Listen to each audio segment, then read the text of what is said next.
Assalamualaikum warahmatullahi wabarakatuh. Perkenalkan, nama saya Rozan Ilham Putra dengan NIM 220127. Kali ini saya akan menjelaskan hasil yang saya buat, yaitu tugas SK Machine Learning, yaitu data employed. Langsung saja tanpa berlama-lama. Unit 1 itu data collection, mendefinisikan variabel lokasi drive. Ini ada namanya, bisa. Selanjutnya membuat menghubung Google Drive dan Collab. Seperti ini, berhasil. Selanjutnya memasukkan library Python. Seperti ini, dan berhasil membuat dataset. Dataset yang saya masukkan itu data employed. Seperti ini ya. Saya scroll sampai ke atas dulu. Di sini seperti data employed yang sudah diberikan oleh Bapak sebelumnya. Ini datanya. Sini supaya datanya terbaca gitu.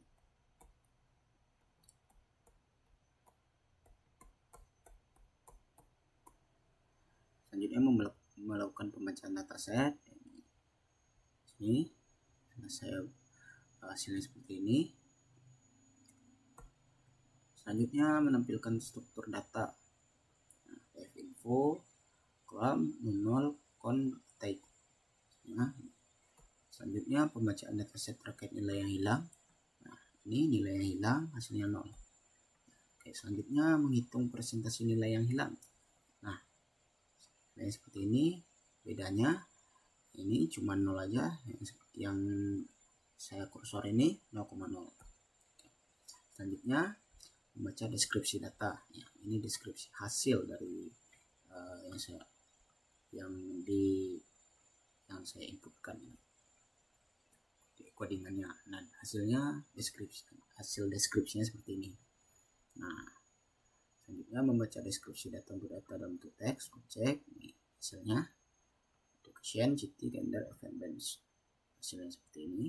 Nah, selanjutnya normalisasi proportion. Hasilnya seperti ini, type-nya float. Selanjutnya melakukan visualisasi distribusi. Nah, hasilnya seperti ini. Selanjutnya menganalisis kolerasi. Hasilnya 1, 1, 1, 1, 1. Selanjutnya menganalisis hubungan target variabel. Misalnya untuk data bersifat objek kategorikalnya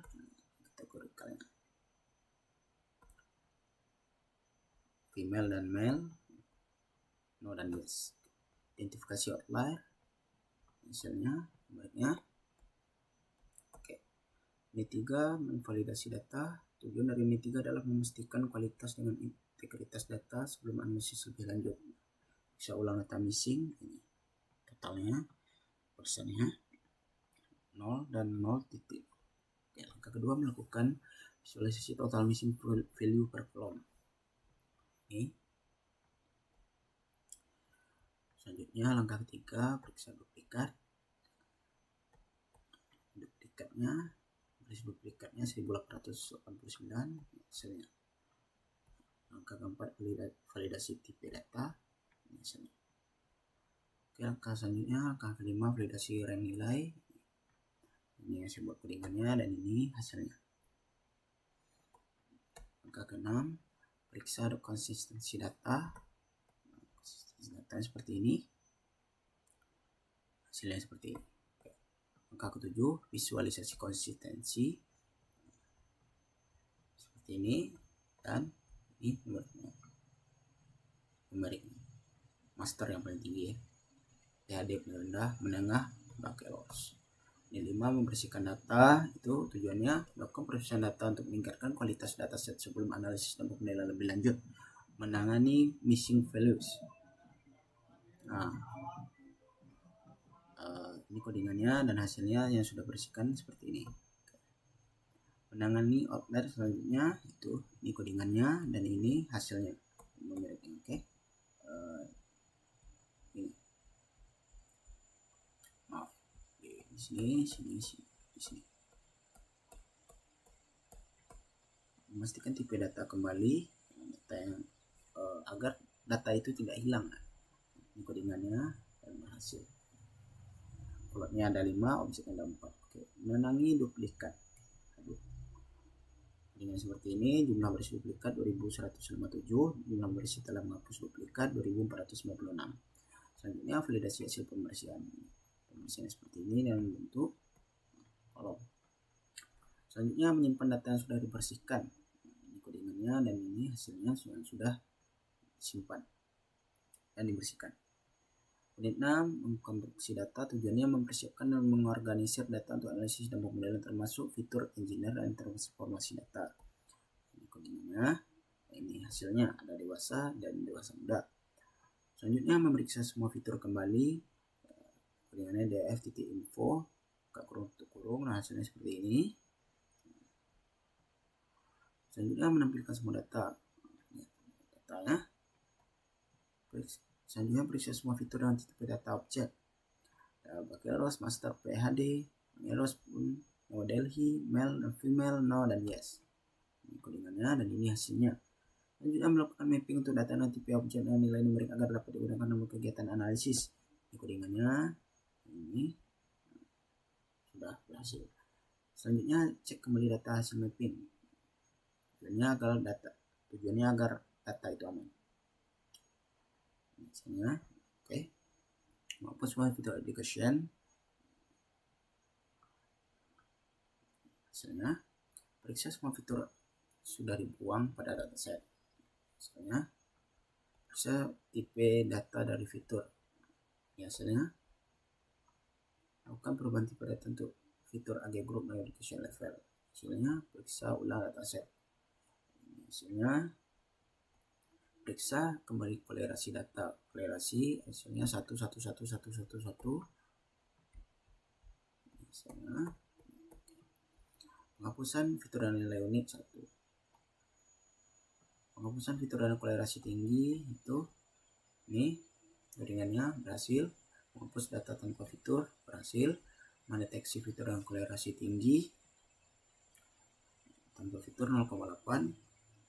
Kolerasi fitur 1. Menghapus fitur dan kolerasi tinggi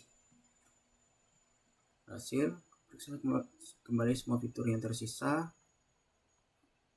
codingannya dan berhasil. Lakukan deskripsi ulang terhadap data agar data tersebut masih sama. Aman. Periksa kembali data seperti itu. Periksa kembali ulang deskripsinya, datanya seperti ini. Periksa kembali kolerasi. Ini hasilnya tetap 11111.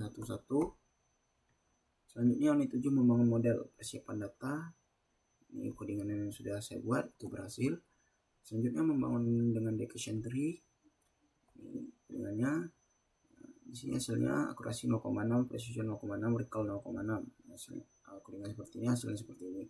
Melakukan penilaian evaluasi metrik dengan koefisien metrik selanjutnya yaitu codingannya seperti ini, hasilnya seperti ini matriksnya. Yang tertinggi 220. Ini codingan ini. Selanjutnya fitur importance hasilnya ini 0,40. Yang tertinggi joining year. Selanjutnya hypermeter tuning digunakan untuk menentukan parameter terbaik dari sebuah model dengan mengatur nilai parameter. Ini hasilnya. Biasanya. Oke. Selanjutnya melihat evaluasi berdasarkan model terbaik. Ini seperti ini. Melihat metric confusion. Ini codingannya dan ini hasilnya.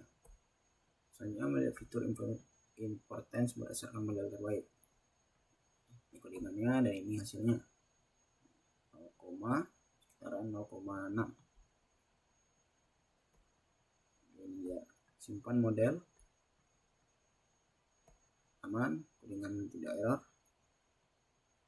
Selanjutnya menginginkan akurasi training testing. Ini codingannya training akurasi 0,756, testing akurasi 0,75. Hasilnya yang paling tinggi training ya. Selanjutnya learning curve. Hasilnya selanjutnya cross validation score. Codingannya sudah berhasil. Selanjutnya ini codingannya, ini hasilnya berhasil visualisasi equation reversi standar. Ini standar ya, pohon keputusan. Selanjutnya keputusan yang kedua, ini codingannya dan ini hasilnya. Menyimpan hasil equation tree, pohon keputusannya, dan ini hasilnya. Oke, itu saja presentasi dan penjelasan dari saya. Karena mohon maaf sebelumnya Pak, saya mepet-mepet buatnya karena ada pekerjaan yang tidak bisa ditinggalkan. Terima kasih, semoga dapat membantu nilai saya. Terlebih dan terkurang saya mohon maaf. Wabillahi taufiq wal hidayah. Assalamualaikum warahmatullahi wabarakatuh.